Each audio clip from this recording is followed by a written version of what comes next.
우병우 증인께 질문하겠습니다.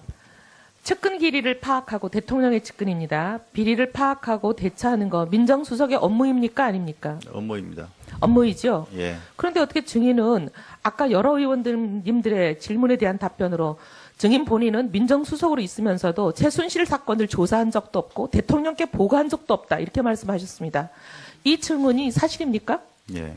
그렇다면 증인은 증인의 말을 믿는다 하더라도 명백히 범죄를 한 겁니다. 뭐냐, 민정수석 업무 중에 가장 중요한 것을 하나도 안 했다는 거예요. 모를 수가 없습니다. 왜냐하면 지난 3, 4월서부터 이 최순실 사건은 시끄러웠기 때문에 청와대 수석비서관 회의에서도 모 씨가 너무 시끄러우니까 이걸 조사하자라고 얘기한 걸로 저희들이 제보를 받고 있고요. 그거 아니더라도 8월 달부터 7월 달 말부터는 온 언론이 모든 대한민국이 다 최순실로 시끄럽습니다.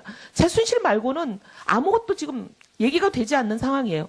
그리고 국정감사에서 국회에서 이 최순실 비리를 캐내겠다, 파헤치겠다. 그래서 최순실 차은택을 국감 증인으로 채택을 했는데 새누리당 친박 의원 몇 명이 그걸 몸을 던져서 막아가지고 국회가 마비가 되고 온 나라가 이 나라를인데 어떻게 민정수석이 최순실 사건에 대해서 파악도 안 해보고 사건을 조사도 안 하고 대통령께 보고도 안 했다고 말씀을 하십니까? 민정수석으로서는 자격이 없는 게 아니라 이거는 형법 122조 위반이에요. 형법 122조 검사 출신이시니까 잘 알고 계실 겁니다. 뭐죠? 전문까지는 모르는데 말씀해 주시면. 민정수석의 직무를 안 한 겁니다. 직무유기 이거 굉장히 심각하고 중대한 위반 사항입니다. 122조 위반으로 이 본인에 대해서 우리가 위원회에서 이거는 특감에도 넘기고 고발 조치도 해야 된다고 생각합니다. 본인의 저 말씀이 위증이 아니라 위증으로 처벌받거나 아니면 122조 직무유기로 처벌받으십니다. 그 다음에 지금 계속 아니라고 부인을 하고 계시는데 최순실 사건의 대응 문건 10월 17일 전후에 만들었던 문건, 이건 민정수석실의 문건이 거의 확실합니다. 검찰도 그렇게 보고 있고 얘기했습니다. 대통령 지시로 만들었죠? 대응 문건이라는 게 뭘 말씀하시는 건지. 뭔 말씀이냐면 10월 17일 날 최순실 사건에 대해서 JTBC가 이성한 사무총장, 재단의 사무총장이 재단의 회장은 최순실 씨다. 라는 폭로를 하고 나자마자 뭘 만드셨냐면 여기에 여러 가지 나옵니다. 지시사항에 대해 검토해보니 아니 민정수석실에서 문건을 만들면서 지시사항에 대해서 검토해보니 말씀하신 것을 검토해보니 이건 대통령밖에 없습니다. 대상이. 그렇게 얘기하면서 뭐라고 얘기하냐면 법적 문제가 없으니 전면 부인하라. 아니 전면 부인하라. 예를 들면 진짜 이게 문제가 안 되고 관련이 없으면 두 재단이 아무 관련이 없다고 지금 전면 부인하라라고 여기에 대응 문건에 나와 있어요. 진짜 미르재단과 K스포재단과 대통령과 아무 관련이 없으면 전면 부인하라는 지시를 왜 내립니까? 이거는 관련이 있으니까 전면 부인하라는 위증교사, 은폐, 사실 은폐, 조작을 하신 거죠. 수사 대비 문건 지금 말씀하시는 뭐 부인해라 뭐 이런 거는 저희가 만든 적이 없습니다. 만든 적이 없다면 말이 안 되는 게 민정수석실에서 나온 문건을 민정수석이 만든 적이 없다고 하시면 최소한 몰랐다 치더라도 민정수석실에서 나온 거는 증인은 아닌 걸로 알고 증인은 있습니다. 질문할 때 대답하십시오. 예.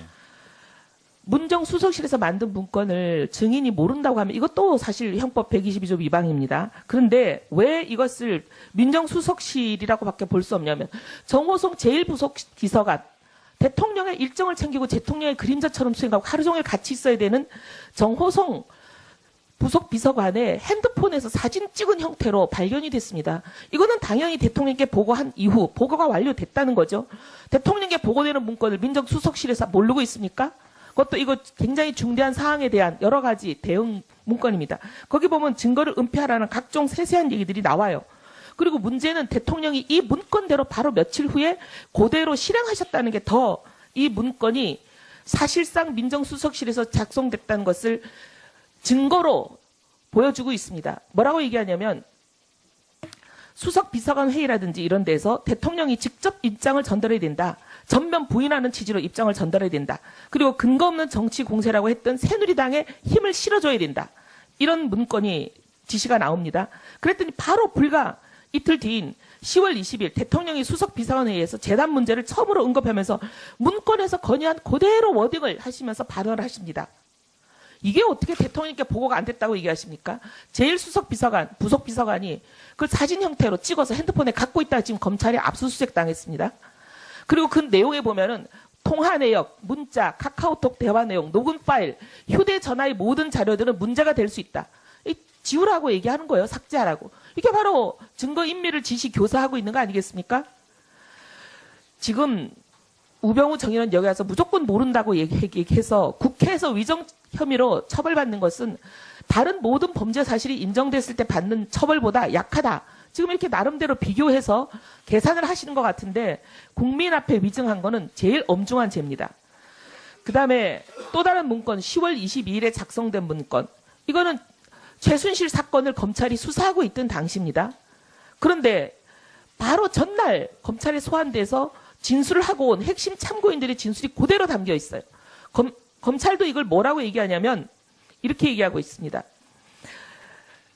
세세한 거 하나까지 모두 다 실시간으로 수사 상황에 대해서 보고를 받고 있고 그 수사 상황에 따라서 청와대가 어떻게 하라는 대응 문건이며 이것은 명백한 직무유기 또는 직무유기뿐만이 아니라 권리행사 방해죄에 해당한다고 지금 얘기하고 있습니다. 123조 형법 123조 위반이라고 얘기하고 있어요. 정말 몰랐다고 또 답하실 겁니까? 아니 지금 말씀하신 두 가지 문건은 저희가 정말 작성한 적이 없습니다. 작성한 적이 없다면 아까 말씀드린 대로 민정수석실에서 작성되고 있다든지 왜냐하면 이게 지금 특별감찰반에서 압수수색하는 과정에서 이게 문건이 확보가 됐습니다. 아닙니다. 검찰이 민정수석실을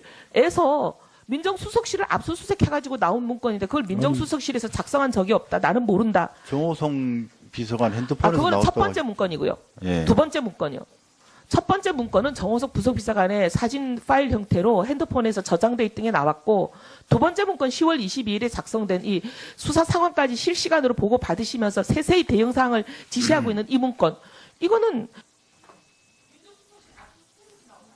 이 두 가지 문건을 저희가 작성하지 않았다는 것은 분명히 말씀드릴 수 있습니다. 이런 거 작성한 적 없습니다.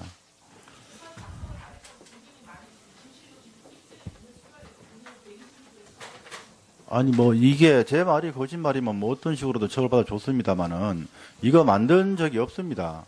예?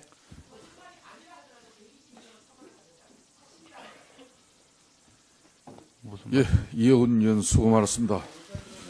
우병우 정인 형법 122조는 공무원이 정당한 이유 없이 직무 수행을 거부하거나 예. 또 그 직무를 유기함으로써 발생하는 범죄입니다, 범죄. 예. 그러니까 최순실을 몰랐다고 해서 범죄 사실이 전부 소멸되고 없다는 게 아니다는 걸 분명히 밝혀드립니다.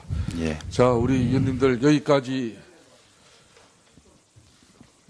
의사진행 발언 마무리하도록 하겠습니다. 지금 우병우 증인은 그동안 증인들 어느 누구도 하지 않은 행위를 하고 있어요. 누가 저런 배려와 특혜를 줬는지 모르겠지만 왜 메모를 합니까? 위원장님, 예. 저 메모 못하게 하십시오. 자, 안민석 의원, 메모는 신문 조사에 성실한 답변을 위해서 할 수 있습니다. 자, 정인 그 부분에 대해서는 개의치 마시고 메모 진행하셔도 됩니다. 자, 이상으로 오전 신문을 마치고 원활한 오후 신문 준비와 또 자료 준비를 위해서 정회하였다가 오후 2시 30분 신문을 계속하도록 하겠습니다. 정회를 선포합니다.